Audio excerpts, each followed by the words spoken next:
नमो अरिहन्ताणं नमो सिद्धाणं नमो आयर्याणं नमो उपजायाणं नमो लोये सवसावुणं येषु पञ्चनमोकारो सर्वपापप्रणाशनं वै मङ्गलम्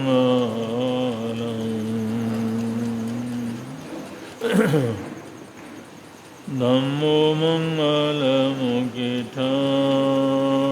अहिंसा संयमो तवो देवावित्तं नमसन्ति यस्य धम्मे शयामणो जातुमशपुपेषु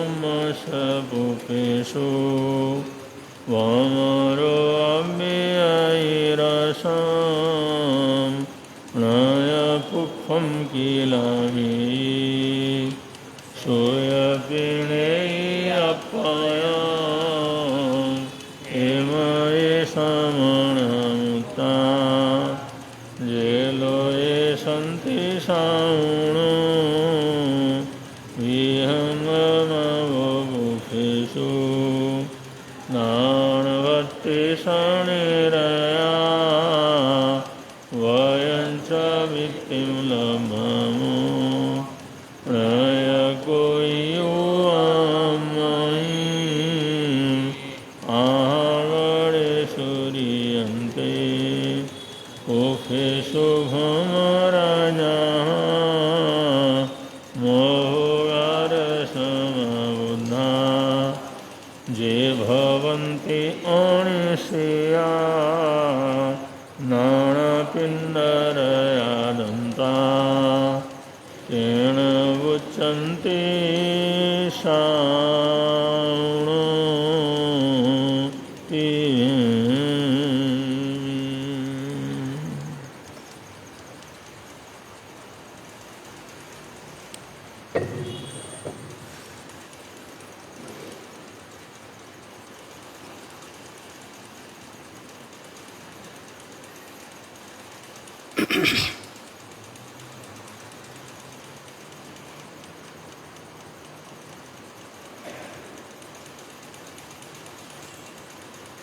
पर पदार्थ से परिचय बहुत हो गया, मौका मिल भी गया तो खोना नहीं। 4 दिन का सफ़र है जी खोना नहीं। मोक्ष पथ के सभी हम तो राही बने, अपने जीवन के जोहरी स्वयं ही बने।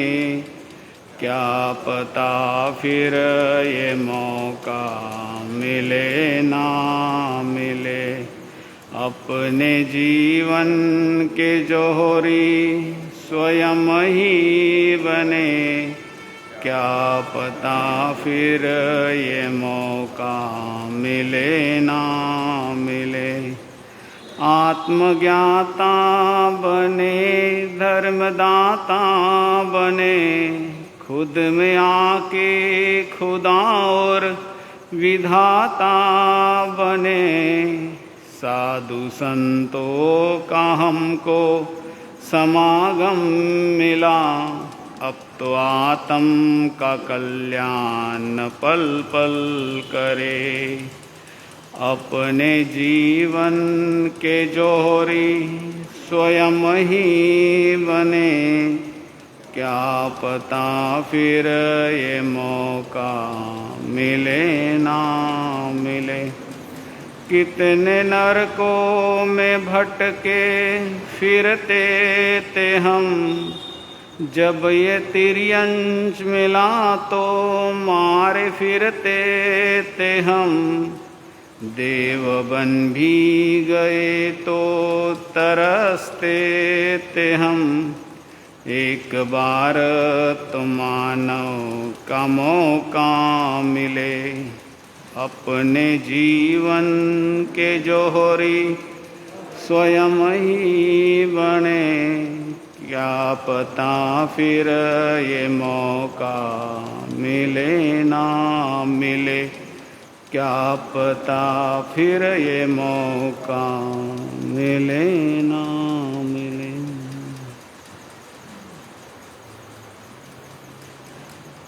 अनंत अनंत जनेश्वर प्रभु, आराध्य गुरुदेव एवं अत्र विराजित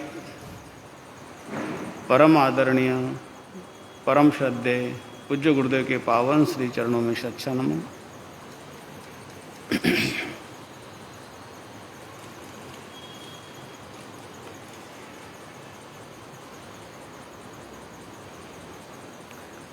लगभग चतुर्मास के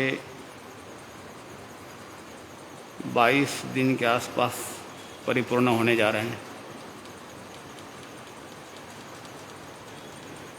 निरंतर एक साधक साधना मार्ग पे चलते हुए कैसे हम सिद्धि की तरफ पहुंचे। मार्ग पे चलते तो बहुत हैं और निरंतर हम किसी ना किसी मार्ग पे चल ही रहे हैं।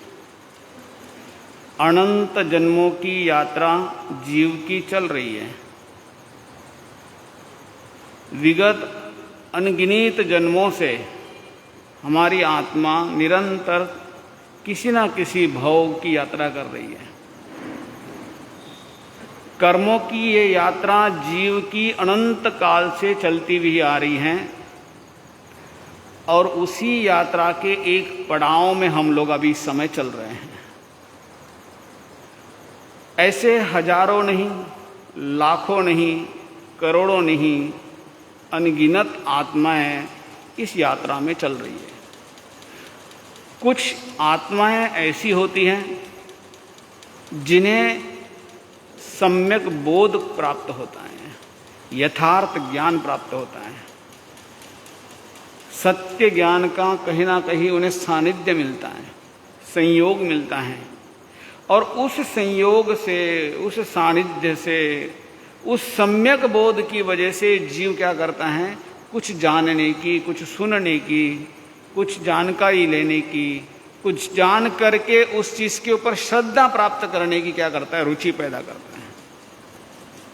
दुनिया में हजारों नहीं, लाखों नहीं, करोड़ों नहीं, अनगिनत ऐसी आत्माएं हैं जिनको सुनने के लिए भी बड़ा मुश्किल होता है। सुनकर के श्रद्धा होना तो और बहुत कठिन बात है। इसलिए वर्तमान समय में हम देखते हैं हजारों लोग ऐसे हैं जो आज भी मौका मिलने के बाद भी अपने जीवन को एक दिशा देने के लिए तैयारी नहीं कर पाते हैं। लेकिन कुछ लोग ऐसे भी हैं इस धरा पे आज भी जो अपने जीवन को एक नई दिशा देने में लगे हुए हैं। और ऐसे हजारों लाखों लोग जो आज भी धर्म आराधना कर रहे हैं, सीखने के लिए लगे हैं, जानने के लिए लगे हैं, सिर्फ इसीलिए कि उनके शुभ कर्मों का अच्छा उदय इस समय चल रहा है। कब जीव के अशुभ कर्म उदय में आ जाए, कब अंतराय आ जाए, कब शारीरिक अवस्था अनुकूल नहीं रहेगी, कभी पारिवारिक अवस्था अनुकूल नहीं रहेगी, कभी हमारी श्रद्धा ही भगवान के वचनों के ऊपर नहीं रहेगी, ऐसा हम कोई गारंटी नहीं ले सकते हैं। इसलिए भगवान कहते हैं कि जो समय तुम्हारे पास है, जो अभी आपके पास क्षण मिले हुए हैं, उस क्षण को, उस समय को, उस अवसर के ऊपर हम थोड़ा सा क्या करें, पुरुषार्थ कर लें। और उसी पुरुषार्थ के इस क्रम में चातुर्मासिक इस पर्व में हम क्या कर रहे हैं, एक सुनने की उस महान परंपरा पे आगे बढ़ रहे हैं। श्रावक जीवन की आराधना और साधना में हम थोड़ा थोड़ा चर्चा कर रहे हैं। अहिंसा व्रत को लेकर के, सत्य व्रत को लेकर के, अचौर्य व्रत को लेकर के और मैथुन अब्रह्म सेवन के लिए होकर के इन 4 अनुव्रतों के बारे में जानने के बाद एक सद्गृहस्थ श्रावक जीवन में साधना करते हुए, श्रावक जीवन की आराधना करते हुए, श्रावक जीवन की संवर की साधना करते हुए नए कर्मों को नहीं आने दे, कम से कम मेरा घर का भी काम चले, परिवार का भी काम चले, व्यापार का भी काम चले, सारी जिम्मेदारियां भी पूरी करते जाऊं और कुछ ना कुछ मैं अपनी आत्म आराधना भी कर सकूं। इसीलिए तीर्थंकरों ने श्रावक के लिए अनुव्रतों की एक अच्छी व्यवस्था दी है और उसी अनुव्रतों को लेकर के हम थोड़ी थोड़ी चर्चा कर रहे हैं। 5वें अनुव्रत में आप देखोगे अपरिग्रह व्रत, जिसको हम कहते हैं स्थूल परिग्रह व्रत से संबंधित। हम स्थूल रूप में एक श्रावक बहुत बड़े परिग्रह को क्या करे, त्याग करे। बहुत लंबे समय से मैं देखते आ रहा हूं, गुरुदेव के सानिध्य में भी देश के इतने सैकड़ों गांवों में घूमे, हजारों लोगों से मिलते हैं, लेकिन अधिकतम लोगों की ये एक सोच बनी है कि बहुत अधिक सामान हो, बहुत अधिक वस्तुएं हो, बहुत अधिक चीजें हो, बहुत अधिक धन दौलत हो, वही परिग्रह है। ऐसी एक धारणा बनी हुई है लंबे समय से, लेकिन ऐसा नहीं है। अगर ऐसा रहता तो तत्वार्थ सूत्र में एक सूत्र आता है, मूर्छा हो परिग्रह हो, मूर्छा ही परिग्रह है, ऐसा कहना नहीं पड़ता। वस्तुओं के प्रति अगर परिग्रह की वृत्ति, वस्तु ही परिग्रह रहता, वस्तु की वजह से ही अगर सब कुछ रहता, तो आप बड़े से बड़े किसी योगी को देख लीजिए, बड़े से बड़े किसी त्यागी को देख लीजिए, उनके पास भी अपनी आवश्यक साधन तो रहता ही रहता है। दिगंबर परंपरा के जितने मुनि हैं, कमंडल रखते हैं, पिच्छी रखते हैं, जहां जाते हैं वहां अपने साथ कुछ साधन रखते हैं, कुछ ना कुछ तो साधन है ही उनके पास। श्वेतांबर परंपरा के ले लीजिए, उनके पास भी अपनी आवश्यक कुछ साधन तो है ही। आत्म आराधना करने के लिए अधिक से अधिक जितनी आवश्यकता है, उस आवश्यकता के आधार पर भी साधन रखे जा सकते आत्म आराधना की दृष्टि से। इसीलिए भगवान ने सचलक और अचलक इस 2 परंपराओं का वर्णन आज भी हमारे सामने देखने को मिलता है। एक जो साधना मार्ग पे हैं, लेकिन अभी धीरे धीरे करके साधना पे बढ़ रहे हैं, थोड़ा सा और विकास करेंगे और धीरे धीरे करके वस्तुओं का भी क्या कर देंगे, त्याग कर देंगे। लेकिन सिर्फ वस्तु होने मात्र से, वस्तु के रहने मात्र से ये हम परिग्रह वृत्ति में हैं, ऐसा नहीं कह सकते हैं। अगर सिर्फ वस्तुएं बहुत अधिक रहने से ही परिग्रह की वृत्ति है, तो उपासक दशांग सूत्र में 10-10 वर्णन दिए श्रावकों ने, और एक एक श्रावकों ने ये नियम लिया था। 5वें अनुव्रत में ये नियम लिया था उन्होंने कि मैं 12 करोड़ स्वर्ण मुद्राओं से ज्यादा नहीं रखूंगा। 4 करोड़ स्वर्ण मुद्राएं किसमें? व्यापार में। 4 करोड़ स्वर्ण मुद्राएं घर परिवार की व्यवस्था में। 4 करोड़ स्वर्ण मुद्राएं मैं आपातकाल में, सेविंग में जरूरत लगेगी उस समय के लिए रखने के लिए रखे थे। इसके अलावा 500 हल, एक हल होता है एक बैल की जोड़ी का, है ना, जिसमें शकट रहता है, बैलगाड़ी जिसे कहते हैं आजकल। तो 2 बैलों का मिलकर के एक शकट तैयार होता है, एक हल तैयार होता है। ऐसे 500 हल व्यापार में, 500 हल व्यापार घर के कार्यों में, 500 हल अन्य कार्यों में, 1500 जोड़ियां बैलों की, 1500 बैलगाड़ियां, इसका मैं क्या करता हूं, मर्यादा करता हूं। आनंद गाथापति की बात कर रहा हूं मैं आपको, आनंद श्रावक की बात, उपासक दशा सूत्र की बात कर रहा हूं आपको। मैं अपने तरफ से एक शब्द भी नहीं बोलूंगा, भगवान के वचन है। उपासक दशा सूत्र में प्रथम श्रावक के बारे में कहा जाता है कि वो 12 करोड़ स्वर्ण मुद्राएं थी। उन्होंने कहा कि इससे अधिक मैं नहीं रखूंगा। 1500 से अधिक, 1500 के आसपास उनके पास क्या थे, उन्होंने अपने आवश्यक कार्यों में रखे थे। 2 जहाज थे उनके पास जो दूर दराज व्यापार के लिए जाते थे, उससे अधिक नहीं रखूंगा। अब आप देखिए, और पशुधन कितना रखा था, 40,000, इससे अधिक नहीं रखूंगा। एक श्रावक, अन्य श्रावक के तो 80-80 हजार तक का उन्होंने मर्यादा रखी है।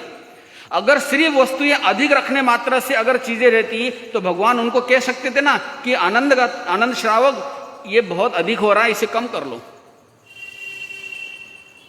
16 वर्ष तक उन्होंने इसका पालन किया, जो मर्यादा ली उसकी बात कर रहा हूं मैं आपको। 40,000 पशु अगर एक श्रावक रखता है, सार संभाल करता है, उसके पास लक्ष्मी की कृपा है, उसके पास पुण्यवाणी है, उसके पास धन वैभव है, 40,000 पशुओं को अगर वो सार संभाल करता है तो गौशालाएं खोलने की आवश्यकता नहीं पड़ती है। हर एक व्यक्ति के पास धन होगा, हर एक व्यक्ति के पास उसकी पुण्यवाणी होगी, ऐसा नहीं होता है। जिसके पास है, जिसके पास संपन्नता है, उसके ऊपर नैतिक जिम्मेदारी बनती है अन्य लोगों की सार संभाल करने की, चाहे वो अपने परिवार का हो, अपने आड़ोस पड़ोस का हो, अपने लोगों का हो, अपने समाज का हो, गांव का हो। इसीलिए इनको नगर श्रेष्ठी बोल के कहा जाता है। जहां पर नगर के प्रमुख लग रहे थे, इनके ऊपर सारी जिम्मेदारी होती है कि अपने आसपास कोई दुखी व्यक्ति है, गरीब है, जरूरतमंद है, उनको जो लगेगा उसको देना चाहिए। पिछले 1000-1500 वर्षों में ऐसे सैकड़ों ऐसे उदाहरण हैं इतिहासों में भरे पड़े, एक से बढ़कर एक श्रेष्ठी हुए, उन्होंने इसका पालन किया है। पुण्यवाणी से उनको धन मिला, वैभव मिला, व्यापार पर्याप्त मात्रा में है, और उन्होंने जहां जिसको जैसा लगा वैसा उन्होंने क्या किया, दान का भरपूर उपयोग किया। हर एक नगरी में, हर एक जगह पे, हर एक गांव में कोई ना कोई एक व्यक्ति पुण्यवान होता है, 2-4 लोग होते हैं, और वही 2-4 लोग क्या करते हैं, जिम्मेदारी संभाल के आगे सामाजिक जिम्मेदारी को आगे बढ़ाते हैं। ऐसे सब जगह पे मिलेंगे आपको। अगर सिर्फ धन वैभव होने मात्र से, रखने मात्र से अगर परिग्रह हो जाता तो आनंद श्रावक जैसे लोग भी 16 वर्ष तक इसी व्रतों में रहे। 16 वर्ष तक उन्होंने श्रावक धर्म का पालन इसी तरीके से किया। मैंने जो बताया है वो मर्यादा की बातें बताई हैं, परिमाण, अपनी जरूरतों को उन्होंने यहां तक रखा था, इससे अधिक नहीं रखेंगे। अब आप सोचोगे इससे अधिक रखेंगे क्या, खाने को चाहिए कितना, लेकिन हम कभी भी है ना उस लेवल पे नहीं सोच पाते। आपको अपनी मूर्छा को कम करने के लिए लक्ष्य रखना चाहिए, इसलिए इच्छा परिमाण व्रत शब्द दिया गया है। वस्तुओं की मर्यादा इसलिए करनी चाहिए कि वस्तुओं का सार संभाल करना मुश्किल होता है, लेकिन जब आप वस्तुओं की परिमाण करोगे, वस्तुओं का परिमाण करोगे, वस्तुओं को आप मर्यादा में लाओगे, तो आपको सिर्फ अपना नहीं देखना, अपने परिवार का देखना है, परिवार के ऊपर जिम्मेदारी वाले लोग देखने हैं, नौकर चाकर का देखना है, समाज की जरूरतों को देखना है, सामाजिक जीवन में जब जाते हैं वहां की चीजों को देखना है। एक श्रावक के ऊपर सिर्फ व्यक्तिगत अपने सोच नहीं है। इतना स्वार्थी बनने के लिए श्रावक को नहीं कहा है कि वो सिर्फ खुद का सोचे, सिर्फ बैठ करके खुद का सोचने के लिए नहीं कहा है। अपनी जरूरतों को पूरी करते हुए अपने आसपास के अगर कोई लोग हो, अपने आसपास के छोटे से छोटे व्यक्ति हो, यहां तक पशु पक्षियों का भी ध्यान रखना चाहिए। नहीं तो एक आनंद श्रावक के लिए 40,000 पशुओं की क्या आवश्यकता थी रखने की। अब 40,000 पशुओं को चारा लगता है, उनकी सेवा करने के लिए लोग लगते हैं, तो सैकड़ों नहीं हजारों लोग उनके पास काम करने वाले होंगे, हजारों एकड़ उनके पास खेती होगी, सारा काम चलता होगा, सारी व्यवस्थाएं चलती होंगी। तो आपका वस्तुओं का जो परिमाण है वो इसलिए किया जाता है, वस्तुएं कम रखनी इसलिए की जाती है कि रख रखाव की दिक्कत होगी, रख रखाव संभाला नहीं जाएगा। लेकिन भगवान ने कहा है व्रत लेते वक्त, 5वें अनुव्रत को ग्रहण करते वक्त इच्छा परिमाण व्रत, ऐसा उन्होंने कहा है। इच्छा परिमाण मतलब आसक्ति का भाव मन में कम करना, उसका परिमाण कहा है उन्होंने।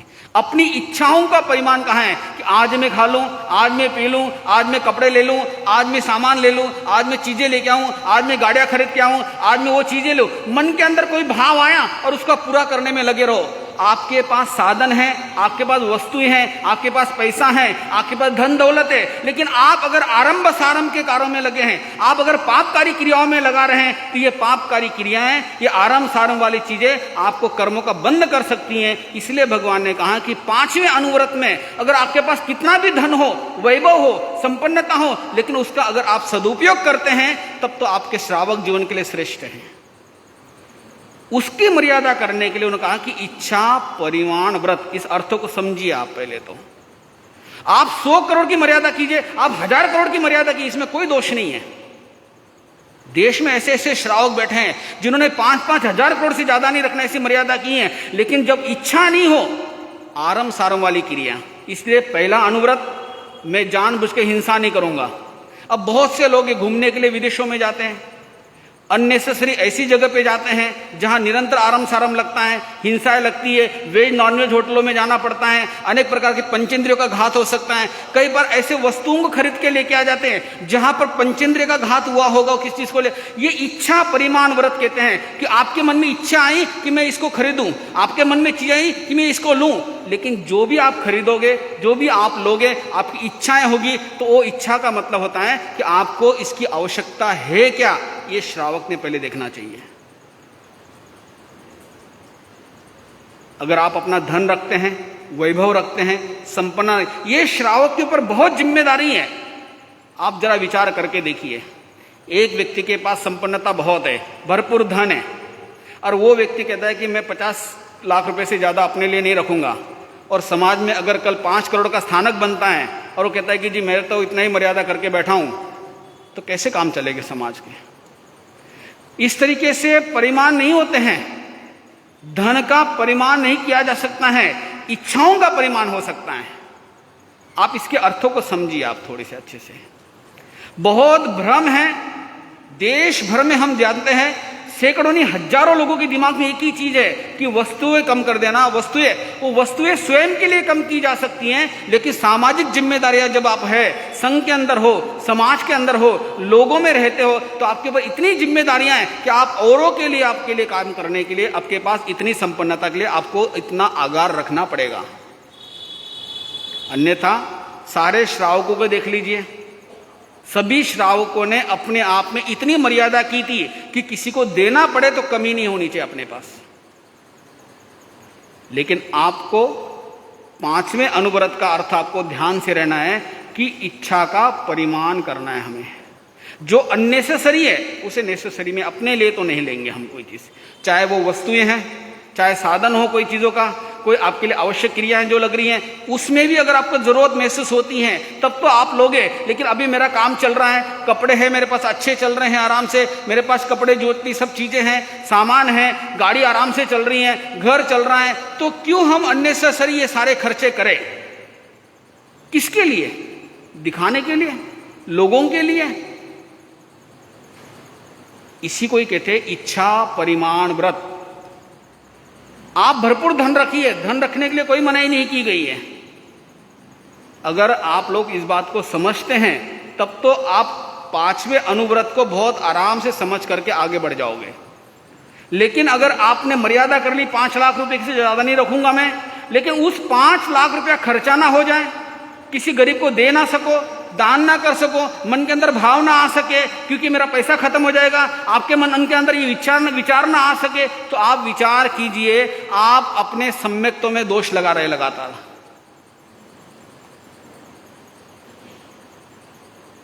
संवेग, निर्वेग, आस्था और अनुकंपा, एक श्रावक के मन में निरंतर अनुकंपा के भाव बने रहते हैं। कहीं जरूरत लग रही है, आवश्यकता लग रही है, किसी को लग रहा है, आप उस समय उपयोग नहीं कर पा रहे अपनी चीजों का। इसीलिए कहा गया है कि आप संपन्नता भरपूर मात्रा में रख सकते हैं। अगर परिमाण भी करना है, धन का परिमाण करना है, सोने चांदी का परिमाण करना है, वस्तुओं का परिमाण करना है, क्षेत्र का परिमाण करना है, और क्षेत्र के साथ वास्तु का परिमाण मतलब मकान आदि का परिमाण करना है, वो परिमाण कर सकते हैं। लेकिन जब भी आप ऐसे परिमाण करोगे, जब भी आप इसकी मर्यादा करोगे, उस मर्यादा को करते हुए आपको सिर्फ खुद का नहीं रखना ध्यान, आपको सबका ध्यान रखना है। लेकिन आपको यह दिमाग में रखना है कि मुझे क्या करना है, क्या करना है, क्या रखना है? इच्छा का परिमाण करना है। अगर ये 5वां अनुव्रत अगर आपको ध्यान में आ जाए, सिर्फ इच्छा मतलब कैसे, मेरे मन में इच्छा है कि मुझे आज ये चीज चाहिए, तो आपको सदा ये दिमाग में रखकर काम करना है कि मुझे इसकी जरूरत है या नहीं है। इन्हीं बातों को लेकर के रोज श्रावक ने 14 नियम चतारने चाहिए, ऐसा वर्णन आता है। आवश्यकता कितनी है? कितनी द्रव्यों की आवश्यकता है, भोजन में कितनी ज़रूरत की आवश्यकता है, मुझे मेरे लिए क्या चाहिए, मेरे पास कपड़े भरपूर है ना, साधन भरपूर है मेरे पास, तो मुझे क्यों मैं कुछ लूँ, कुछ और चीज़ें क्यों लूँ। जब तक ये चीज़ें आपको समझ में नहीं आएगी तब तक आप पांचवां अनुव्रत नहीं समझ सकते। और पांचवां अनुव्रत अगर आप ठीक से नहीं समझोगे तो बाकी के 4 अनुव्रत आप लेकर भी ठीक से पालन नहीं कर पाओगे आप। तो पांचवा अनुव्रत बहुत महत्वपूर्ण है। एक एक अनुव्रत अपने आप में वो अद्भुत है कि आप एक बार इन व्रतों को समझ करके चलना शुरू कर दीजिए, आपका एक एक कदम कैसे बन जाएगा, विवेकशील बन जाएगा।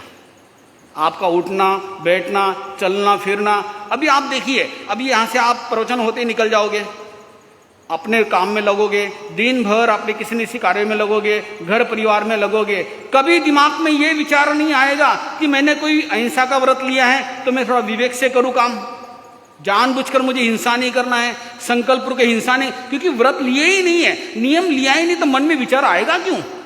व्यापार करते हुए किसी ने आपके सामने ऐसा एक प्रपोजल रखा कि अरे एक सामान आया हुआ है लेकिन अपन वो खरीद सकते हैं और बेच सकते, तो मार्केट में बहुत तेजी से आ जाएगा, एक मेरे पास ऑफर आया हुआ है ऐसा ऐसा कि थोड़ा सा झूठ बोले तो भी काम चल सकता है, लेकिन वो काम में ऐसा है कि उसमें बहुत अधिक थोड़ा सा ज़्यादा बोलते हैं, लेकिन उस झूठ का सेवन सीधा सीधा किसी के पंचेंद्रिय पे जा रहा है, किसी मनुष्य के ऊपर जा रहा है, किसी चीज़ के ऊपर जा रहा है।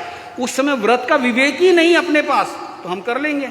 चोरी का काम मौका मिल जाए अपने करने का और उसमें धन थोड़ा ज्यादा मिल रहा है, वो भी काम कर लेंगे। जमीन में झूठ बोल करके, किसी को हाँ बोल करके, किसी को कह करके नहीं ये जमीन लिटिगेशन की नहीं है, बिल्कुल ठीक ठाक जमीन है, कोई प्रॉब्लम नहीं है, और उसके गले में डाल दिया, फंसेगा तो सामने वाला फंसेगा, जाएगा तो जेल में सामने वाला जाएगा, पैसे डूबेंगे तो सामने वाले के डूबेंगे, अपने को तो अपना पैसा मिल गया है ना। ये विचार तभी आ सकते हैं जब तक वो व्रत में नहीं है, उसके मन में विचार ही नहीं आ सकते कभी।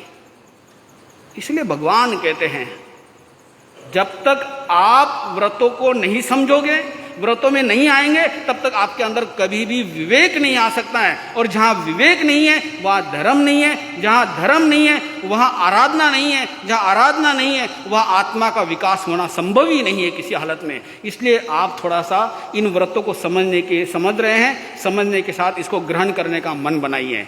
एक बार व्रत लेने के बाद व्यक्ति विवेकशील हो जाता है, चलना फिरना विवेकशील हो जाता है, काम करना विवेकशील हो जाता है। आपको बदलना कुछ नहीं है, आपका जीवन बदलने लग जाएगा, आपके आसपास के लोग बदल जाएंगे, आपके आसपास के मित्र बदल जाएंगे, वो लोग आपसे दूर होना सीख जाएंगे, आप अपने जीवन को एक नई दिशा बना दोगे। ये सब चीज तब होगी जब आप व्रतों को समझ करके इन व्रतों की आराधना में लगोगे।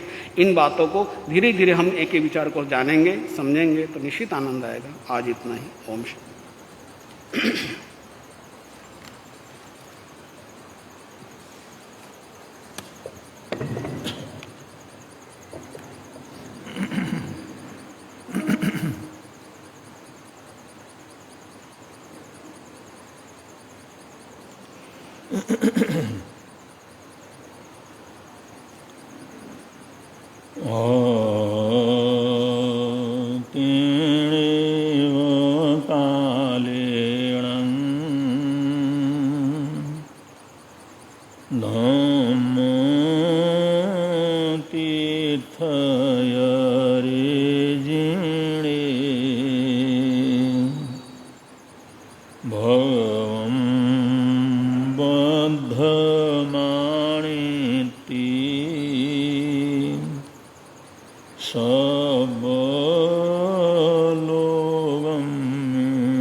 करन्ति भावेण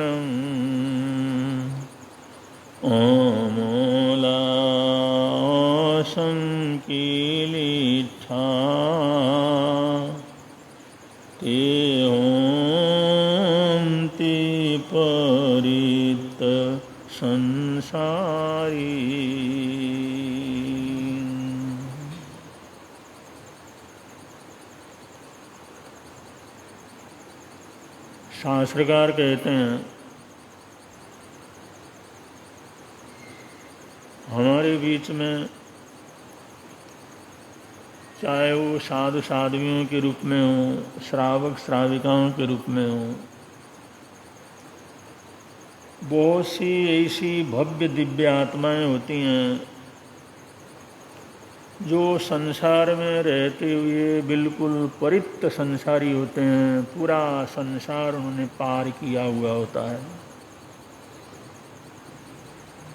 ऐसी परित्य संसारी आत्माएं जिन्होंने जन्मों जन्मों की साधना से अनंत संसार को परित्य कर डाला है, बिल्कुल सीमित कर डाला है, ऐसी महान आत्माएं अत्यंत पुण्यशाली भाग्यशाली होते हैं।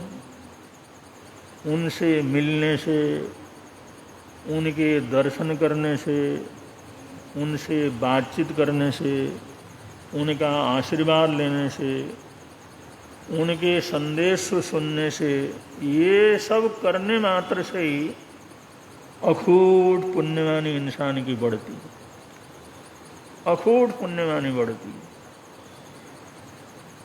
ऐसे ही परित्य संसारी वो महान श्रद्धा केंद्र महापुरुष थे, आराध्य गुरुदेव श्री फूलचंद जी महाराज साहब, जिनकी महिमा को आप लोग सुन रहे हैं। त्रिदिवसीय कार्यक्रम चल रहा है। आज आमिल का पारना और दोपहर को यहाँ पर सत्संगत का आयोजन है। ये 3 दिन का भव्य आयोजन आप लोगों ने गुरुदेव श्री फूलचंद जी महाराज साहब के सम्मान में उनके प्रति आभार प्रकट करने के लिए संपन्न किया। ऐसे भाग्यशाली आत्माएं कितने पुण्यशाली होते हैं। कुछ घटनाओं से आप लोग अनुमान लगा सकते हैं वैसे उनकी ताकत क्या थी, क्या बल था, क्या भक्ति थी। ये रावलपिंडी की घटना से, सियालकोट की घटना से, अटकायल कंपनी की घटना से, यहाँ की घटना से, न मालूम कितनी घटनाओं से आप लोग अनुमान लगा लेते हैं। और ऐसे अनंत कृपा संपन्न महापुरुष थे। सन 1977 में लाला श्री साईदास जी जैन, जो वर्षों तक यहाँ पर प्रधान के पद के ऊपर रहे, बड़ी बुरी तरह से बीमार हो गए। इतनी बुरी तरह से बीमार हो गए जिस समय सारी टेस्टिंग वगैरह कराया, उनका जिगर पूरी तरह से खराब हो गया था। और डॉक्टरों ने कहा था ऑपरेशन के बिना इसका कोई दूसरा इलाज नहीं बचाया जा सकता। और उस जमाने में हर चीज का ऑपरेशन होना इतना आसान नहीं था। वो कहते हम करेंगे, एक ऑपरेशन है, ऑपरेशन करके ठीक किया जा सकता है, लेकिन गारंटी हम नहीं लेते। फिर भी ऐसी हालात। अब ऐसी हालात में परिवार क्या करे, क्या निर्णय ले। इलाज कराते हैं तो गारंटी नहीं, इलाज न कराते हैं तो देखा नहीं जाता। बड़ी परेशानी की बात रहती है। और ऐसे समय पर धर्म का सहारा रहता है, ऐसे समय पर गुरुओं का सहारा रहता है। फूलचंद जी महाराज साहब के प्रति अटूट श्रद्धा रखते थे, सभी संतों के प्रति था। उनके चरणों में विनती की, भगवान क्या करें। डॉक्टर कहते हैं ऑपरेशन करना पड़ेगा, हालात दिन प्रतिदिन बिगड़ते चले जा रहे हैं। और लेकिन वो ऑपरेशन करना, वो भी सक्सेस होगा ऐसी बात नहीं है, वो भी रिस्क लेकर के ही करना है। तो करें तो करें क्या। श्री फूलचंद जी महाराज साहब ने कहा ऑपरेशन की जरूरत नहीं, कोई बात नहीं, मंगल पाठ दे देंगे। अब एक तरफ डॉक्टरों की बात, एक तरफ रिपोर्ट, एक तरफ उनकी स्थिति, और दूसरी तरफ एकदम किसी संत की बात के ऊपर इतना भरोसा करना, फिर डॉक्टरों की बातों को नहीं मानना, वो भी कितना खतरनाक हो सकता है। ऐसी परिस्थितियों में बड़ा धर्म संकट रहता है। कुलचंद जी महाराज साहब पधारते रहे, मंगल पाठ वगैरह देते रहे, और डॉक्टरों के हिसाब से तो ये था भाई इसका ऑपरेशन करे बिना कोई दूसरा इलाज नहीं है, कोई ठीक नहीं हो सकता है, जितना खींचना है खींच लो।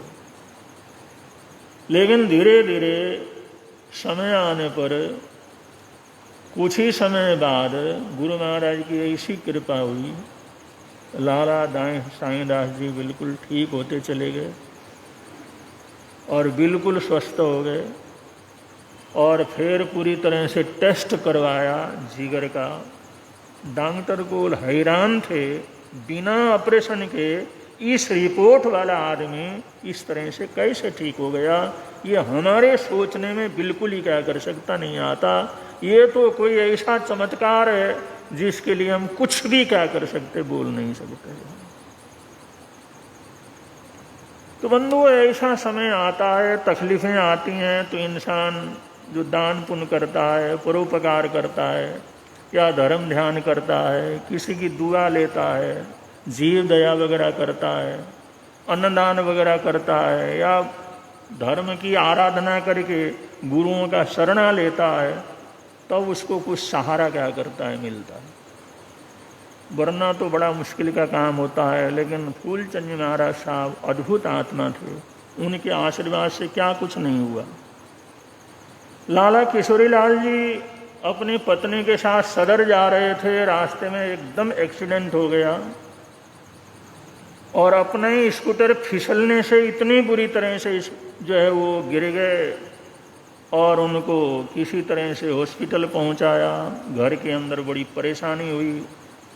गुरु महाराज के पास आकर के सबने कहा भाई इस तरह से एक्सीडेंट हो गया है, उनका पैर टूट गया है और हालात बहुत ख़राब हैं और हॉस्पिटल में एडमिट तो कर दिया है, आप कृपा दृष्टि रखें।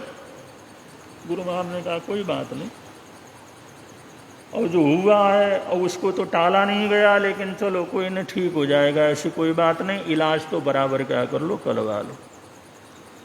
और जिस समय टेस्ट वगैरह करवाया, सब कुछ करवाया, एक्सरे वगैरह करवाया, उसने कहा भाई घुटनों का जो पटेला है पूरी तरह टूट गया है और ऑपरेशन के सिवाय इसका ठीक होने की कोई संभावना नहीं है। गुरु महाराज ने अब परिवार के दुख दर्द को देखते हुए उन्हें कहा भाई ऑपरेशन की जरूरत नहीं पड़ेगी, सब ठीक हो जाएगा, फिक्र न करो, थोड़ा धैर्य रखो, जाप पाठ वगैरह इस तरह से करो, कोई बात नहीं। और वो इसमें भी बड़ी परेशानी होती है। अब डॉक्टर कहता ऑपरेशन करवाना है और मरीज को तकलीफ है, और गुरु महाराज ने कहा ऐसी कोई बात नहीं, कराने की जरूरत नहीं, कोई बात नहीं, लाला जी ठीक हो जाएंगे।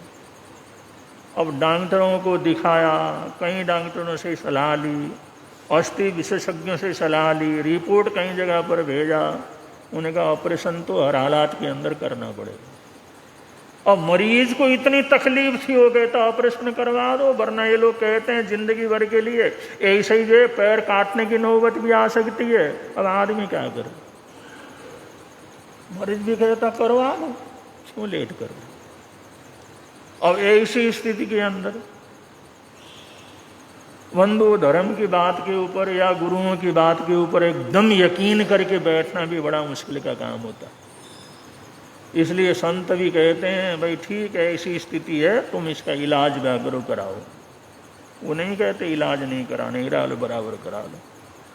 आखिर बात हुआ होते होते हालात ऐसे हो गए, ऑपरेशन की तिथि आ गई और ऑपरेशन से पहले जो उनका टेस्ट वगैरह होना था वो सब हो गया। ऑपरेशन थिएटर के अंदर लेकर के गए, वहाँ पर ऑपरेशन थिएटर में जो वहाँ पर उसको लिटाना था उस बेड के ऊपर लिटा दिया।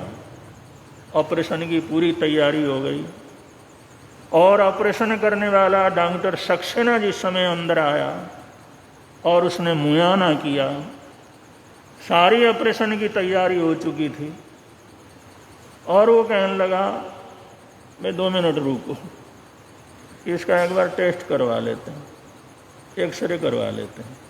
और ऑपरेशन थिएटर के बाजू में जो एक्सरे का था थिएटर, उन्हें वो जो तैयारी उसने रोक दी और वहाँ पर ले गए और जाकर के उनको किशोरीलाल जी को वहाँ पर जो एक्सरे करवाया, एक्सरे करवाने के बाद उसने जिस समय रिपोर्ट देखी, वो था जैन साहब जो मैं ऑपरेशन करने जा रहा था, जो करना था वो तो भगवान ने पहले कर दिया। जो ऑपरेशन करने जा रहा था मैं, अरे भाई वो तो भगवान ने पहले कर दिया, कोई ऑपरेशन की जरूरत नहीं है। अब इसमें कच्चा प्लास्टर लगा देंगे, कुछ समय के बाद आप ठीक ठाक चलने लगोगे। और गुरु महाराज ने तो शुरू में कह दिया था ऑपरेशन की कोई जरूरत नहीं, बिना ऑपरेशन के ठीक हो जाए, तुम चिंता न करो, फिक्र न करो। उनके मुंह से निकली हुई बात इस तरह सत्य होती। और ऐसे अत्यंत उपकारी वो महापुरुष थे, न मालूम कितने लोगों के दुख दर्द को उन्होंने क्या किया, दूर किया। लाला पृथ्वीराज वर्मा, श्रीमती पूनम वर्मा, उनके दर्शन करने के बाद उनके प्रति अटूट श्रद्धा भक्ति रखते थे। वर्मा परिवार से थे, शुरुआत की बात थी, जैन नगर बस रहा था, तो उनकी इच्छा हुई कि गुरुदेव आपके प्रति बहुत श्रद्धा रखते हैं, हम आपसे दूर रहना नहीं चाहते, आप जो है हमारे को एक कमरा एक मकान यहाँ पर किराए के अंदर मिल जाए। फूलचंद जी महाराज सामने का कोई बात नहीं, किराए के अंदर क्या है योग। अब उस समय किराए के ऊपर मिलना भी बड़ा मुश्किल का काम था। लोगों ने तो थोड़े थोड़े एक एक दो दो कमरे अपने हिसाब से बनाए हुए थे। वो ये बिल्डिंग वगैरह बनने में तो काफ़ी टाइम लगा था, लेकिन वे एक दो दिन के बाद ही बड़े खुश होकर के आए, गुरुदेव किराए का मकान मिल गया है, और बड़ी खुशी हुई। और गुरु महाराज के प्रति अटूट श्रद्धा रखते थे, अटूट भक्ति रखते थे वो वर्मा परिवार। अब जिस समय यहाँ रहने लगे, उन्होंने कहा गुरुजी आपके चरणों को छोड़ करके जाने की इच्छा नहीं होती, हम सोचते हैं यहीं पर रहे, लेकिन हम वर्मा हैं, जैन तो नहीं है, तो जैन नगर में हमारे को मकान मिलेगा। लेकिन उन्होंने कहा भाई अब मकान मिलने के लिए, प्लाट मिलने के लिए, इसमें तो हम कुछ नहीं कह सकते, ये तो अब सोसाइटी है, यहाँ के अधिकारी हैं, वो लोग बता सकते हैं मिलेगा नहीं मिलेगा। लेकिन गुरुदेव जी वो भावना तो पूरी है, लेकिन हमारे पास प्लाट लेने के लिए पैसा बिल्कुल भी नहीं, बिल्कुल ही नहीं है। लेकिन हमारी हार्दिक भावना ये है कि आपके चरणों को छोड़ करके हम कहीं नहीं जाएं, भाई यहीं बस जाएं, बस हमारी तो हार्दिक भावना है। उन्होंने कहा चलो तुम्हारी इतनी भावना है तो वो बात भी पूरी हो जाएगी। बंधु वो लोग कहते हैं अटूट श्रद्धा रखते थे, हमने तो अपने पिता को, माता जी को देखा, लेकिन इस महापुरुष को देखा, ये तो हमारे परम पिता हैं, जो हमने सोचा वो हमने पूरा कर दिया। माँ बाप को तो फिर भी बोल करके इच्छाएं पूरी करना पड़ता था, जिद करके करना पड़ता था, इनकी तो इच्छा करने से ही क्या कर देते हैं, पूरा कर देते हैं। बड़ी श्रद्धा भक्ति रखते थे, अब भी रखते हैं। तो बंधु उनको फिर मकान भी, वो प्लाट भी मिल गया, मकान भी बना लिया, सारा परिवार भी आगे बढ़ा, उनके चरणों में पूरी भाव भक्ति के साथ रहे। अब ये ऐसे आराध्य गुरुदेव के साथ एक नहीं पता नहीं कितनी घटनाएं हैं, कितने लोग उनके साथ इस तरह से जुड़े हुए हैं, और लोगों ने कितना कुछ उनकी कृपा से अपने जीवन के अंदर पाया है। यहाँ मेरठ में मास्टर जियालाल जी रहते थे, वो बहुत बार हमारे को भी सुनाते थे। मास्टर जियालाल जी अग्रवाल परिवार से थे, उनका लड़का देव कुमार, वो देव कुमार मैसूरी में रहता था, कुछ काम था, कुछ मैसूरी में रहता था। और मैसूरी में Himalaya hotel club, hotel Himalaya club के अंदर 15वां कमरा उसका था, 15वें कमरे के अंदर रहता था, काफ़ी समय से वहाँ पर रह रहा था वो। और वो कहते थे गुरुदेव, और गुरु महाराज के प्रति उस लड़के के मन में इतनी श्रद्धा थी, इतनी भक्ति थी, वो जो अपने कमरे में गुरु महाराज के फोटो को देवता की तरह तो सजा करके रखा हुआ था। जो भी काम करना उसकी आज्ञा से करना, जब भी करना आकर के मत्था टेकना, और उनके चरणों में अपनी प्रार्थना कर देनी। जब मेरठ आना तो दिन भर गुरु महाराज की सेवा में यहाँ पर रहना, दर्शन का, प्रार्थना का, प्रवचन का, सामायिक संध्या का, मतलब बड़ी भावना, भक्ति, बड़ा समर्पण भाव अब जिस समय वो वहाँ पर रह रहा था, ये 13 मई 1989 की बात है, वो शाम को डेट आया और आकर के उसने गुरु महाराज के चरणों में अपना मस्तक टेका, जो भी प्रार्थना करना किया और करके जो है कमरे में बड़े आराम से निश्चिंत होकर के सो गया। और सोने के बाद रात को 12 बजे के बाद मैसूरी के अंदर ऐसे भीषण जो है वो आंधी तूफान आ गया। वो ऐसा आंधी तूफान आया, ऐसा तूफान आया, और जगह की तो पता नहीं बात क्या है। उसने बतलाया जिस होटल में मेरा लड़का ठहरा हुआ था, देव कुमार होटल हिमालय क्लब, उसके ऊपर के 16 कमरे, वो 16 कमरों के सारे छत क्या कर गए, उड़ गए।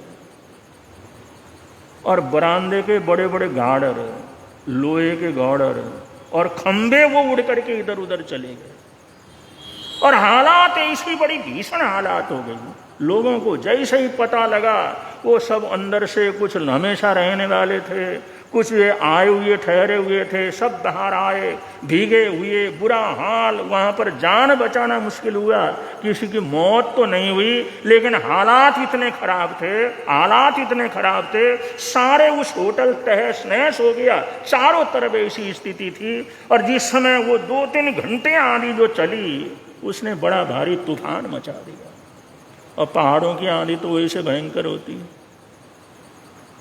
अब जिस समय सुबह के समय जब धीरे धीरे हवा शांत हो गई, आंधी ठंडी हो गई, वो ओले बरसात ठंडे हो गए, जान में जान आई, लोगों को थोड़ा चेतना हुई, तब उन्होंने एक दूसरे को संभालना शुरू किया।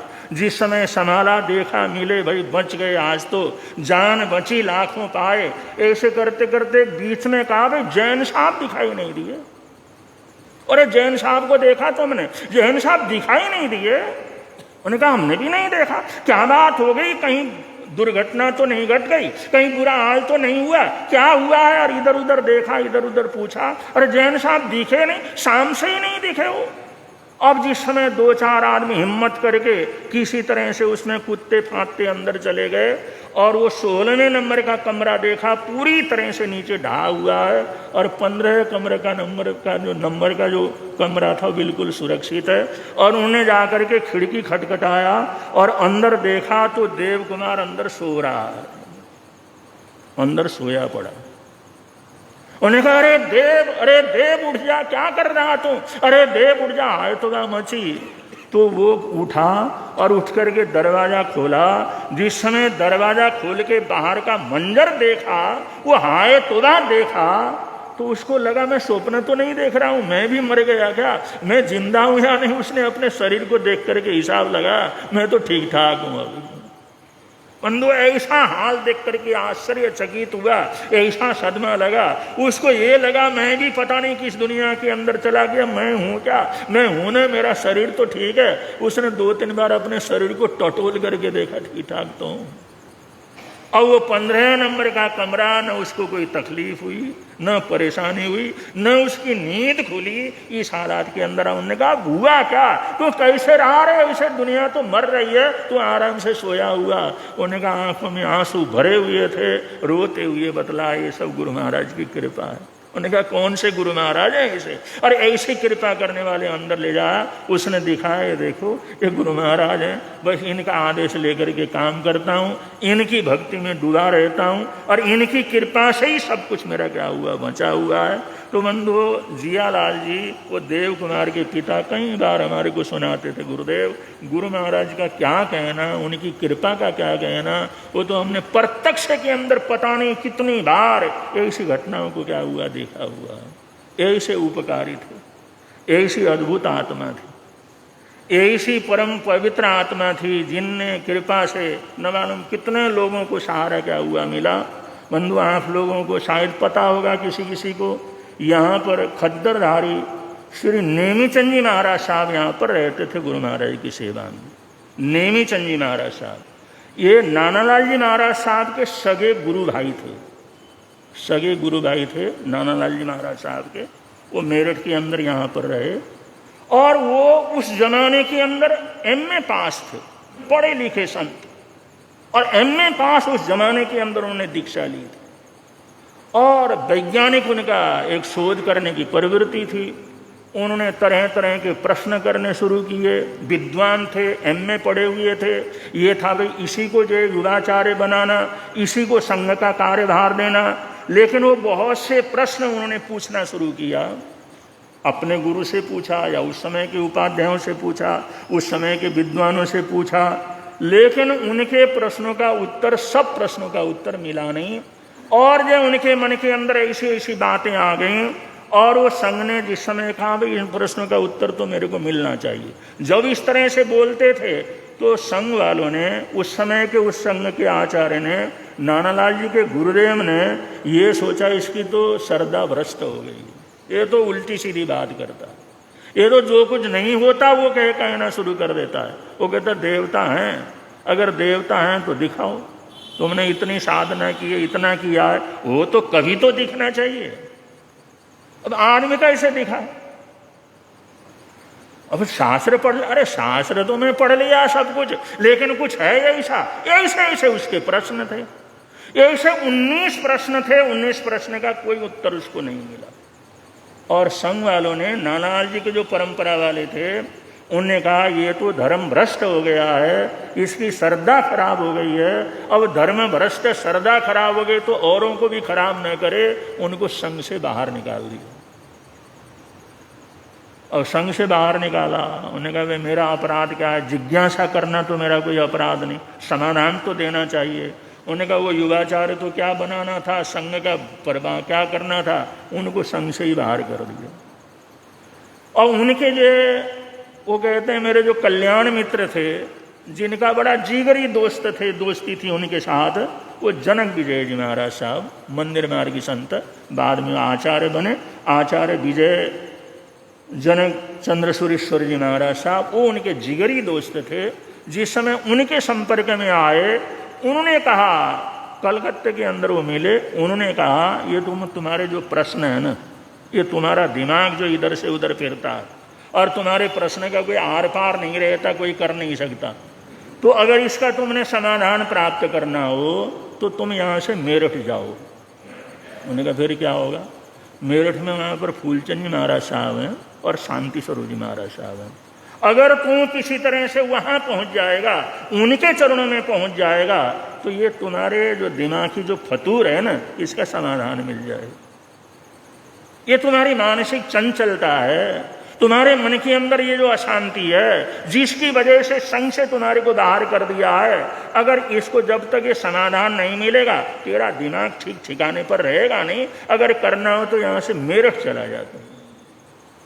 तो बंधु 1966 में नेमीचंद जी महाराज साहब, क्योंकि जो स्वतंत्रता आंदोलन में खद्दरदारी थे, वो खद्दर ही पहनते थे, खद्दर का ही प्रचार करते थे, तो वहां से कलकत्ता से चल करके यहाँ पर मेरठ के अंदर आए।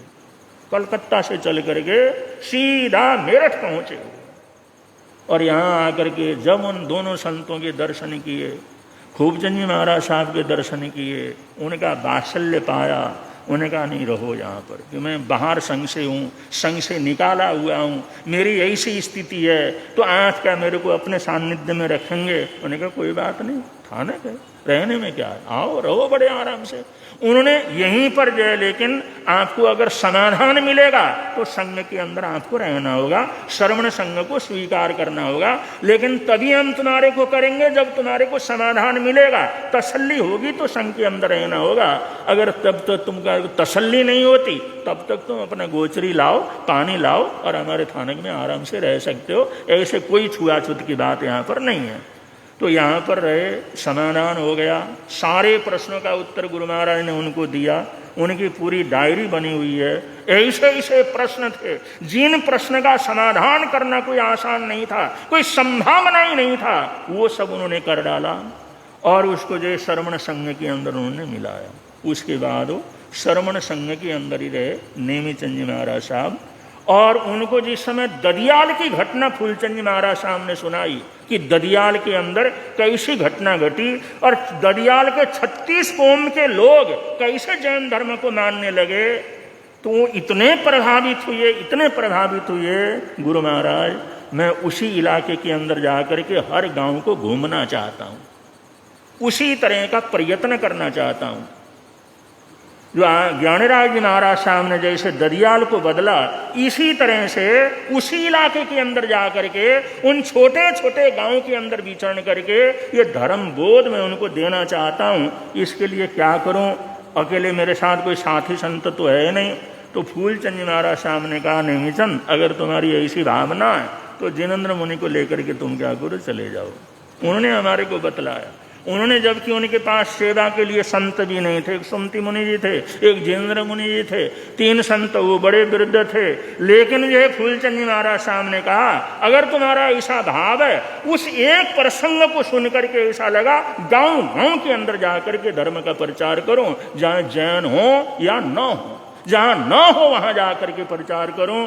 तो जिनेंद्र मुनि जी महाराज साहब को फूलचंद जी महाराज साहब ने तैयार किया।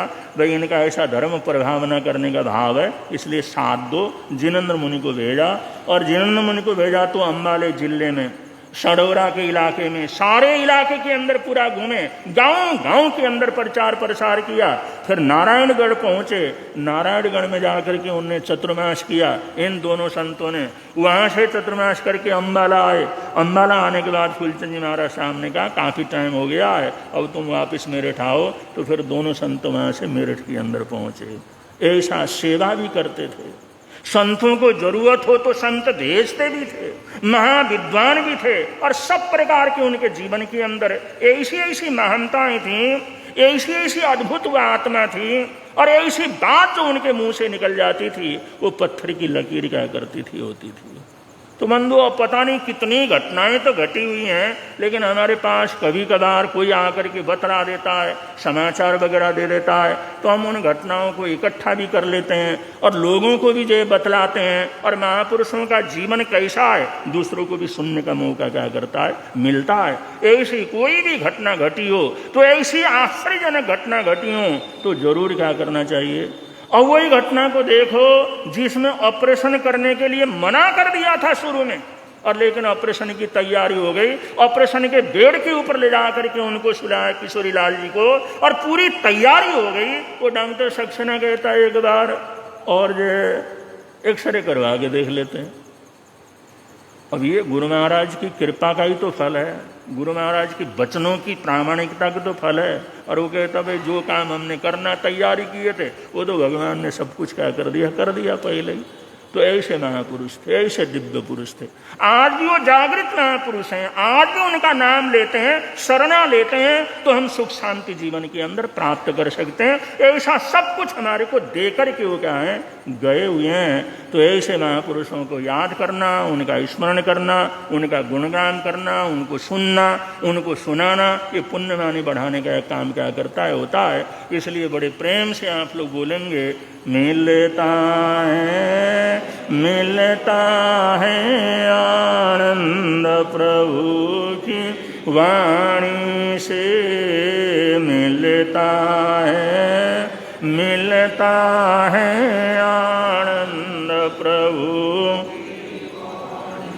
प्रवर्तक शांति गुरुवर प्यारे, प्रवर्तक शांति गुरु जीवन नैया के रखवारे, जीवन नैया के रख जोड़ गए संबंध प्रभु की वाणी से, जोड़ गए संबंध प्रभु की वाणी से, मिलता है आनंद प्रभु। कल बड़ी संख्या में मिल की आराधना हुई।